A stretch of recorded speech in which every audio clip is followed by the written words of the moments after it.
Co je to Bitcoin? Bitcoin je první decentralizovaná digitální měna.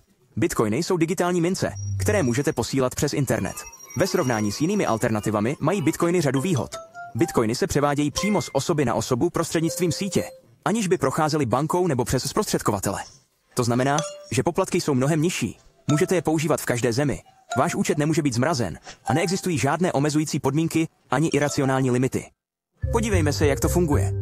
Existují směnárny a bitcoinmaty, kde můžete nakupovat a prodávat bitcoiny za koruny, eura a další měny. Bitcoiny máte uloženy v digitální peněžence v počítači nebo mobilním zařízení. Posílání bitcoinů je stejně jednoduché jako odeslání e-mailu. A za bitcoiny si můžete koupit cokoliv. Síť Bitcoin je zabezpečena jednotlivci, kterým se říká těžaři.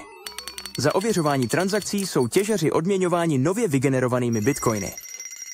Po ověření jsou transakce zaznamenány v transparentní veřejné účetní knize. Bitcoin otevírá zcela novou platformu pro inovace. Software je zcela otevřený a kdokoliv si může kód prohlédnout.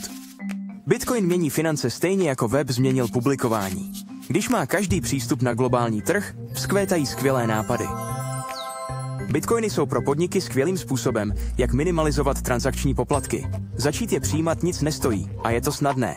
Nehrozí vracení plateb a přijímání bitcoinů vám otevře nové příležitosti. Další informace o bitcoinech najdete na webu veusecoins.com.